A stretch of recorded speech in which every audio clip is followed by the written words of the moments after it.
ध्यान रंगाज। कुछ समय से जो भी संदेश दिया जा रहा है वो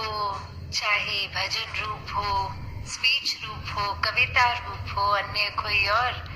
कि ये जीवन मिला है इस प्रभु परमात्मा की प्राप्ति के लिए। ये प्रभु जो एक हर समय हमारे अंग संग है, ये पूरे ब्रह्मांड के कतरे कतरे में है, ये हर किसी इंसान में है। इसको एक देखने के लिए आवाज लगाई जा रही है कि ब्रह्म ज्ञान द्वारा इस परमात्मा को देख लो, ताकि जीवन जीते जी भी जो हर समय भक्ति में जीवन हो जाए और जीवन के बाद भी फिर कहाँ जाना है, ये आत्मा इसी से निकली, इसी में जाने की एक जो दृष्टि। तो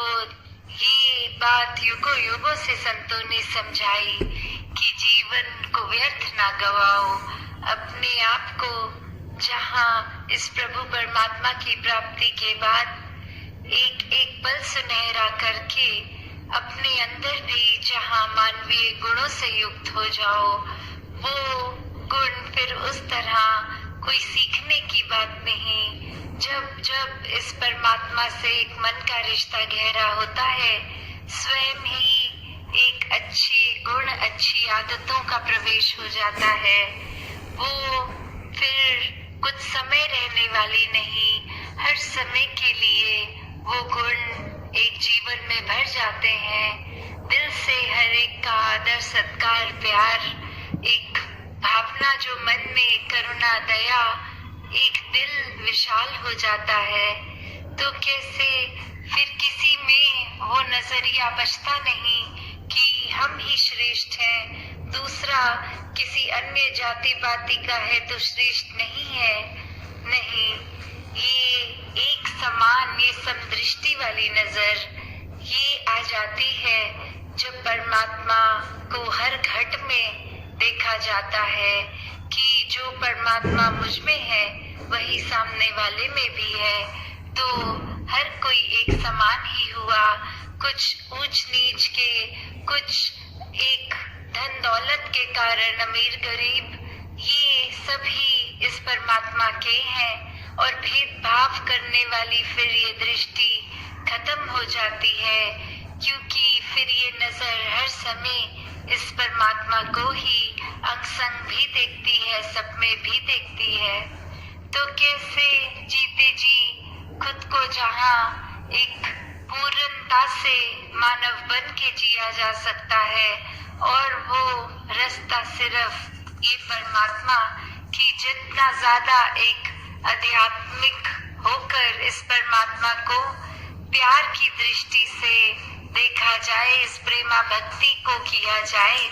उतना ज्यादा ही फिर मन से एक दूसरे वैर विरोध वाले भाव, एक अहंकार के भाव दूर होते चले जाते हैं। फिर अपने जीवन को हर समय हम हर एक के प्रति समर्पित भाव से लगाते हैं। किसी का दर्द देखते ही खुद को वो दर्द का आभास होना कि हम किस तरह किसी और के जीवन में आराम प्रदान कर सकें। फिर उस तरह ही कि कोई करने वाले हम नहीं, ये अहंकार भाव नहीं, बस कुछ किया भी गया तो इस परमात्मा ने करवा लिया इसलिए हुआ, वो वाला भाव कि हम कौन हैं कि कुछ किसी के लिए करें। ये इस परमात्मा ने ही कुछ क्षमता दी तो कुछ हो सका। तो जब इस भाव से मानवता की सेवा की जाती है तो वो सेवा वाकई ही एक बहुत ही प्योर दिल से करी गई सेवा होती है, जिसके पीछे अपनी कोई स्वार्थ की बात नहीं छुपी होती कि यदि इस व्यक्ति की मदद करेंगे तो बदले में वो भी व्यक्ति किसी समय हमारे काम आएगा। नहीं, ये तो भाव ऐसे एक संत के कभी होते ही नहीं है। संत हमेशा से हर एक के लिए जहाँ एक बहुत ही दिल से एक तत्पर लगता है कि किसी की मदद नहीं कर रहे, सेवा कर रहे हैं, और सेवा हर एक के घट में इस प्रभु परमात्मा को देख के कर रहे हैं कि इस परमात्मा की अगर एक आराधना करनी है तो उसके बनाए हुए इन इंसानों के घट में उनकी सेवा की जाए। तो हर किसी को जहाँ अपने मन में ऐसे पावन भाव लाने हैं, वहीं खुद को भी एक हर समय देखते रहना है कि हम किस दिशा में जा रहे हैं। क्या ये परमात्मा हर समय साथ होते भी हमें इस परमात्मा का एहसास है भी कि नहीं, या क्या इस मनुष्य शरीर में आने के बाद हमें कार्य करना था और हम क्या कर रहे हैं? क्या हम किसी को एक अच्छे शब्दों से सत्कार कर रहे हैं, या मन में किसी के लिए बुरे भाव ला रहे हैं? किसी को नीचा दिखाने के लिए कोई कर्म हमारे ऐसे हो रहे हैं? किस प्रकार हर कोई जहाँ मनों से मनों तक का एक प्यार का पुल बनाने के लिए जन्मा है, वही क्या हम कोई ना कोई कारण ढूंढ के हर एक से नफरत तो नहीं करते जा रहे? और जितनी एक मन में दूसरे के प्रति नफरत आती है, नतीजा स्वरूप हम अपने मनों में ही दीवार बनाते जाते हैं कि उस इंसान तक एक वो इंसान अच्छा नहीं है। उस इंसान के लिए मन में बुरे भावना जैसे जैसे जन्म ले लेती है, वैसे ही हमारे मनों की दीवारें और पक्की हो जाती हैं। और अब हम अगर अंदाजा लगाएं, अगर हमने अपने हर तरफ ही एक दीवार खड़ी कर दी, तो हम क्या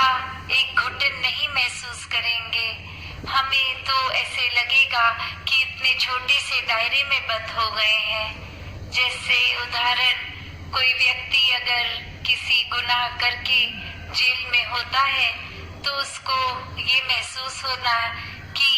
एक घुटन भरी जिंदगी हो गई है। कहाँ पहले इस आजादी में, खुले आसमान में आराम से सांस लेते थे, अब चार दीवारी में ही बंद गए हैं। तो वही रूप हमने अपने दिल का ये दायरा छोटा कर लिया, हर एक के प्रति दीवारें बना बना कर खुद का ही एक कमरा छोटा कर लिया। तो वही दीवारें जब गिरा देते हैं तो एक बहुत ही नजरिया विशाल बन जाता है। जब फिर बिना दीवार दूर तक जो दिखता है कि एक व्यक्ति से हमने नफरत नहीं करनी, किसी से भी, किसी का कोई किया काम अच्छा नहीं लगा तो उसके भी सल्यूशन है कि उससे नफरत करने के बजाय उसको समझा दिया जाए कि ये एक किया गया काम आपको आगे जीवन में ज्यादा दूर तक नहीं ले जाएगा, क्योंकि ऐसा करके आप कई मनों को ठेस पहुंचा रहे हैं। या फिर अगर वो इंसान कुछ ऐसा है जिसको एक उस तरह पर्सनली बात नहीं करी जा सकती, तो फिर इस दातार से ही अरदास रहे कि वो अनजाने में क्या क्या व्यक्ति बोलता जा रहा है, उसको अच्छी बुद्धि दो, उसको एक समझ बख्श के कि इस इंसान को ये समझ आ जाए कि उसके ये शब्द, ये भावना उसके पतन का कारण बन रही है। लोगों के दिलों को दुखाने की बात वो इंसान कर रहा है। तो कैसे एक चीज अगर सामने आई तो हमारा रिएक्शन क्या हुआ? वो एक दिल से नफरत की बजाय एक उसके लिए भी एक अच्छे रास्ते की ओर जाने वाले भाव मन में उन एक पन पे, ना कि ये व्यक्ति तो ऐसा करता है, हमने इससे बोलचाल खत्म कर देना है, इसके कर्म, इसके बोल तो ऐसे हैं, हमने अब इसकी तरफ देखना तक नहीं है। तो भाव क्या, भक्तों ने तो हर समय यही सिखाया है कि हर किसी की गलती अगर है भी तो उसको प्रयत्न हमने करना है कि उस व्यक्ति के जीवन से वो गलती खत्म हो जाए। ना कि उस व्यक्ति के लिए मन हमारा ऐसा कि नहीं वो व्यक्ति को ही नकार दें। एक प्यार की भावना जब मन में होगी तो हर कोई अपना लगेगा, और यही बात हमने भी कर्म रूप में करनी है कि एक जो बात होती है कि हर एक को आदर सम्मान रिस्पेक्ट देना है, तो वो रिस्पेक्ट क्या है? सिर्फ वो बात नहीं कि कोई घर आया उसको प्यार से सोफे पे बिठा के एक चाय पानी दे दिया तो बस उसकी इज्जत हो गई। नहीं, वो घर में प्रवेश करके हमारे भाव क्या है कि ये व्यक्ति इस समय आ गया है, हमें तो कोई जरूरी काम से जाना था, मन में तो कुछ ऐसे भाव चल रहे होंगे और बाहर से मुस्कुराकर उसको हम घर में एक कह रहे होंगे कि स्वागत है आपका। तो ये भाव हम अपने मन में कैसे दो भावों को एक दर्शा रहे हैं कि मन तो नहीं चाहता वो व्यक्ति घर आए, और दिखावा हमारा कि उसको मुस्कुरा कर भी मिल रहे हैं, उसके मुंह में कह रहे हैं कि आप आए बहुत अच्छा लगा। तो ये मन से भाव नहीं, वो सत्कार का भाव कि चाहे जरूरी काम हो ना हो, कोई आए तो उनकी दिल से सेवा करनी, वो सच्चा सत्कार हुआ। किसी को एक सड़क पे भी अनजान व्यक्ति को भी अगर मिले, कुछ लग रहा है कि कोई दिक्कत है, तो उसको एक किस तरह से कि गर्मी से शायद प्यासे हैं या जो भी कारण रहा, किसी की एक हमारे साथ वो वाकफियत है कि नहीं, जानते हैं कि नहीं, वो महत्वता बात नहीं रखती। वो ये रखती है कि सामने वाला भी इंसान है, हम भी, तो ये इंसानियत के नाते कैसे। अक्सर सत्संग में भी हम आते हैं तो वही बात होती है कि हर एक को पहल दो। एक जब सत्संग खत्म तो हर की नहीं बात रहे कि हम ही भाग भूग के पहले एक कतारों में लगे और अपने घर की ओर रवाना हो। नहीं, खड़े होके भी दूसरे को पहले एक कि आप पहले जाइए, वो वाले भाव कि सिर्फ ये किताबी बातें नहीं, जब तक जीवन में उसको प्रैक्टिकल करके नहीं जिएंगे तब तक वो बात तो सिर्फ शब्द ही बन के रह जाएगी। कैसे अपने जीवन में हर एक ने जहाँ ये प्रयत्न करना है कि खुद पहले मानवीय गुणों से युक्त हो और फिर एक दूसरों का भी जीवन जो संतों के भाव रहे हैं कि ये ब्रह्म ज्ञान प्राप्त करके इस प्रभु परमात्मा की प्राप्ति होने के बाद हमारा जीवन कैसे सरल बन गया, कैसे सहज बन गया, मन स्थिर हो गया, और वही भाव दूसरे के भी मन में एक ये रोशनी पहुंचे। तो फिर उसके लिए पहले अपने मन वचन कर्म, ये बोल, ये भाव, ये कर्म उस दिशा में हो जो हमें एक नेकी का रास्ता अपनाया हुआ हो, और फिर ही तो कोई हमारे कर्म देख के वो प्रभावित होकर जानना चाहेगा कि इस तरह से इतने सुलझे हुए ये व्यक्ति आप कैसे हैं। तो बात वही, ये बोल बोल के कोई हमें मिशन का प्रचार नहीं करना कि हम निरंकारी मिशन से जुड़े हैं। नहीं, ये तो हमारे कर्म ही होने चाहिए जो हर किसी को फिर पूछने के लिए मजबूर करें कि आपका जीवन हमारे जीवन से इतना अलग कैसे है। हमारे जीवन में भी वही स्थिति आती है, एक उतार चढ़ाव रहते हैं, आपके जीवन में भी रहते हैं, पर किस तरह किसी भी एक स्थिति में आप एक समान कैसे रहते हैं। एक पीड़ा दुख के समय आपका मन पीड़ित क्यों नहीं होता। तो जब ऐसे भाव एक संतों के मन में होते हैं तो हर एक तक वो सुख चैन अमन पहुंचाने के भाव बन जाते हैं कि इस तरह सिर्फ जीते जी ये कोई दुनियावी सुख लेने के लिए नहीं, पिता परमात्मा के साथ जुड़ने का जो अर्थ है,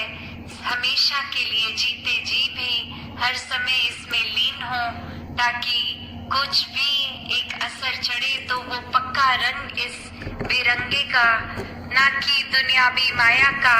आज कोई चीज, कोई सामान, कोई ऐसा प्रभाव, और कल जब वो सामान इत्यादि जीवन में ना हो तो मन फीका फीका महसूस करे। तो ये परमात्मा का पक्का रंग हर समय चढ़े रहे, और ये फिर वही भक्ति का रंग होता है जो एक मीराबाई के जीवन में था कि कुछ भी हो ये मन झूमता रहता है। कबीरदास जी का जीवन, किसी अन्य संत का एक जीवन पकड़ ले तो उनके जीवन में एक जो समान बात है वो यही है कि उनको एक अपना मन का नाता उन्होंने परमात्मा से जोड़ा, इसलिए नहीं कि कोई दिखावा मात्र था, नहीं, वो एक सच्चे भाव से जुड़े। उन्होंने ये नहीं देखा कि और किसी का रंग चढ़ा हुआ है दातार का उनके मन में कि नहीं, अपनी भक्ति को उन्होंने स्वयं किया, किसी की देखा देखी कोई कॉपी नहीं किया। वो ही बात कि हम भी अगर आके सिर्फ इसलिए सत्संग से जुड़े कि किसी व्यक्ति को जानते हैं जिनका जीवन अच्छा है, जिनके जीवन में दुख तकलीफ नहीं है, तो हम सोचे क्योंकि ये सत्संग कर रहे हैं इसलिए ऐसा हो रहा है, नहीं,